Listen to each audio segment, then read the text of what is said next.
Terror head quarters పై భారత్ దాడి చేసింది. దాడుల్లో 9 ఉగ్రవాద స్థావరాలు నేలమట్టమయ్యాయి. దాడుల్లో 90 మంది వరకు టెర్రరిస్టులు హతమయ్యారు. అలాగే బహవల్పూర్లో 30 మంది ఉగ్రవాదులు హతమైనట్లు కూడా తెలుస్తోంది.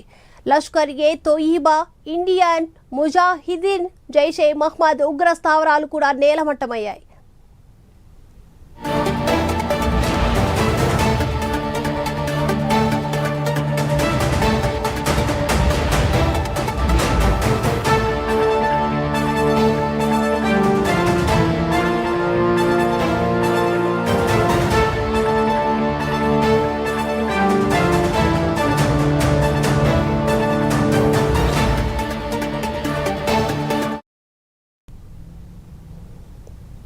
భారత్ మిసైల్ దాడిలో లష్కర్ ఏ తోయిబా చీఫ్ హఫీజ్ సయ్యద్ హతమైనట్లు కూడా సమాచారం అందుతుంది. బహవల్పూర్లోని జైష్ ఏ మహ్మద్ ఉగ్ర స్థావరం కూడా ధ్వంసమైంది. రజౌరి, పూంచే సెక్టార్లోని పాక్ ఆర్మీ పోస్ట్ కూడా ధ్వంసమైంది. మురిద్కేలోని లష్కర్ ఏ తోయిబా స్థావరాన్ని భారత్ ధ్వంసం చేసింది. మురిద్కేలో 30 మంది టెర్రరిస్టులు హతమయ్యారు. రాఫెల్ యుద్ధ విమానాలు, స్మైల్ హ్యూమర్లు, డ్రోన్లతో భారత్ విరుచుకుపడింది. భారత్ దాడిని పాకిస్తాన్ ఏమాత్రం ఊహించలేకపోయింది.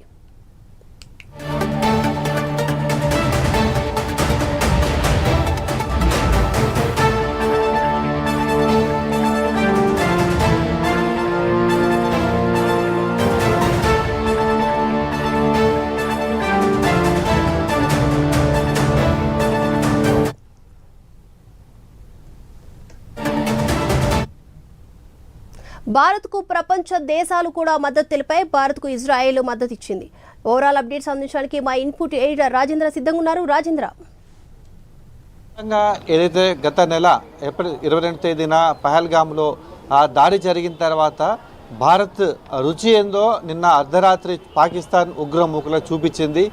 ప్రధానంగా ఆపరేషన్ సింధూర్ పేరుతో నిన్న రాత్రి జరిపినటువంటి దాడులు ఉగ్రమూకల వెనిచేలా ఇప్పటికే దాడులు జరిపింది. భారత్ సంబంధించిన రక్షక దళాలు 3 నేవీ, ఎయిర్, అదేవిధంగా ఆర్మీ, ఈ 3 కూడా సంయుక్తంగా దాడుల్లో పాల్గొన్నాయి. ఏదైతే టార్గెట్ లక్ష్యం చేసిందో వాటి సమర్థవంతంగా పని ముగించుకొని రాత్రి కూడా జరిగడం మనకు తెలుస్తుంది. ప్రధానంగా ఏదైతే గత కొంతకాలంగా భారత్ ఏ విధంగా స్పందిస్తుంది అని పాకిస్తాన్ వెనుక పుట్టి వాళ్ళ అంచనాలు ఇప్పటికీ వేయలేకపోయింది. ఈ నేపథ్యంలోనే వ్యూహాత్మకంగా ఏదైతే ఉగ్రమూకల టార్గెట్గానే ఉగ్రమూకల శిబిరాలు వాళ్ళ బేస్ క్యాంపుల టార్గెట్గానే రాత్రి భారత్ దాడి చేసింది. ప్రధానంగా అంతర్జాతీయ సరిహద్దు ఉన్నటువంటి ప్రాంతాల్లో ఏదైతే 100 కిలోమీటర్ల లోపు టార్గెట్ ఉందో సమర్థవంతంగా ఉగ్రమూకలపై దాడి చేసి భారత్ సత్తా ఏందో ప్రపంచానికి మరోసారి చూపించింది. అదేవిధంగా పాకిస్తాన్కు లోపల వారి ఆర్మీ స్థావరాలపై దాడి చేయకుండా కేవలం ఉగ్రమూకల టార్గెట్గానే దాడి స్పష్టంగా జరిగింది. దీంట్లో 3 త్రివిధ దళాలు కూడా సంయుక్తంగా ఆపరేషన్ చేసిన ఆపరేషన్ సింధూర్లో సక్సెస్ అయిందని మనం చెప్పవచ్చు. దీనికి ప్రపంచవ్యాప్తంగా కూడా భారత్ మద్దతు పెరుగుతుంది. ప్రధానంగా ఈ ఉగ్రమూకల్లో ఉన్నటువంటి 2, ఒకటి లష్కర్ ఏ తోయిబా, అదేవిధంగా జైషే ఏ మహమ్మద్, ఈ 2 కీలకంగా నేపథ్యంలో వారి టార్గెట్గానే ఈ భారత్ వారి స్థావరాలపై టార్గెట్ చేసింది. ఈ 2 స్థావరాలు కూడా నేలమట్టం చేసింది. సుమారు 80 మంది పైగా ఉగ్రమూకలు భారత్ చేసే దాడిలో ఇప్పటికే హతమైనట్లు కూడా మనకు తెలుస్తుంది. ఏదైతే అర్ధరాత్రి ఒక్కసారిగా విరుచుకుపడ్డ నేపథ్యంలో వారు ఉక్కిరి బిక్కిరయ్యారు. పలువురు ఉగ్రవాదులు కూడా వారి శిబిరాల నుంచి పారిపోయినట్లు కూడా మనకు కొన్ని వీడియోస్లో చూస్తున్నాం. మరోవైపు దీంట్లో ప్రధానంగా ఉన్నటువంటి దీంట్లో లష్కరే సంబంధించి దాడుల్లో ఒక కీలక నేత కూడా హతమైనట్టు కూడా మనకు సమాచారం తెలుస్తుంది. దీనికి అధికారికంగా ఇంకా ధృవీకరించాల్సిన పరిస్థితి నెలకొంది. మరి కాసేపట్లో భారత్ ఆర్మీ కూడా దీని మీద ఒక స్పష్టమైన ప్రకటన చేసే అవకాశం ఉన్నట్టుగా మనకు తెలుస్తుంది. మొత్తంగా 9 ఉగ్రవాదులు టార్గెట్గా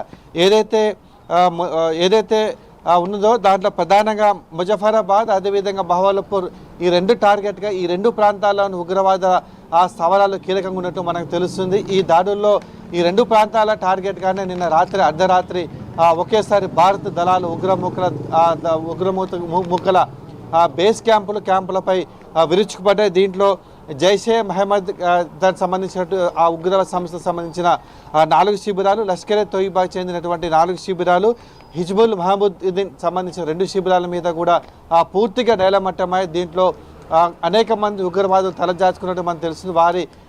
వారు కూడా ఎంతమంది మృతి చెందారు అనేటువంటి అధికార ప్రకటన కూడా ఇంకా రావాల్సి ఉంది. ఏదైతే భారత్ ఒక్కసారిగా రాత్రి ఉగ్ర మూకల వాళ్ళ బేస్ క్యాంపులపై దాడులు చేసి దాన్ని కూడా పాకిస్తాన్కి సంబంధించినటువంటి ప్రభుత్వం కూడా స్పందించింది. భారత్ దాడి చేసిన వారు కూడా ఇప్పటికే ఒప్పుకున్నారు. మరోవైపు భారత సరిహద్దు వెంట ఉన్నటువంటి ప్రాంతాల్లో పాక్ సైన్యం కాల్పులకు తెగబడుతుంది. దీంట్లో పలువురు సైనికులు కూడా గాయాల పాలని తెలుస్తుంది మనకు. దాని ధీటుగా భారత్ కూడా ఆర్మీ కూడా జవాబు ఇస్తుండటంతో వారు ఉక్కిరిబిక్కి లోనవుతున్నారు. మరోవైపు ప్రపంచ దేశాలకు ఏదైతే భారత్ హామీ ఇచ్చిందో ఉగ్రమూకలకు పాకిస్తాన్ వారి వెనక ప్రోత్సహిస్తుంది. దాన్ని తుడిచిపెట్టడమే వారి ఉన్నటువంటి ఆనవాళ్ళు మొత్తం కూడా కుక్కిటి వేలతో పెకిలియటమే మా టార్గెట్ అని చెప్పింది. అదేవిధంగా రాత్రి ఒక్క దాడిలోనే పాక్ వెన్నులో వణుకు పుట్టింది. మరోవైపు ప్రముఖ 2 ఉగ్రవాద సంస్థలు కూడా వాళ్ళ కీలక బేస్ క్యాంపులపై దాడులు చేయడం, వారి నేలమట్టం చేయడంతో భారత ఆర్మీ బలగాలు కూడా సక్సెస్ అయినట్టు మనకు స్పష్టంగా తెలుస్తుంది. మరి కాసేపట్లోనే దీని మీద భారత్ ఆర్మీ అధికారిక ప్రకటనలు చెప్పే అవకాశం మనకు కనిపిస్తుంది. మరోవైపు ఏదైతే ఉందో దీని భారత జాతీయ భద్రతా సలహా సభ్యుడు అజిత్ దోవల్ కూడా ప్రధానమంత్రితో కాసేపటి క్రితమే భేటీ అయ్యారు.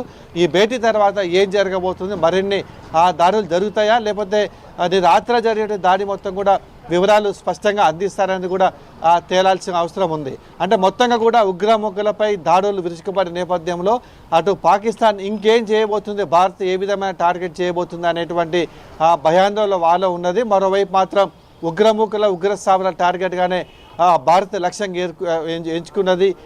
భారత్ ఏదైతే ఆపరేషన్ సింధూర్ ఇప్పటికే చేసిన దాన్ని సక్సెస్ అయినట్టు కూడా మనకు స్పష్టంగా చెప్పవచ్చు.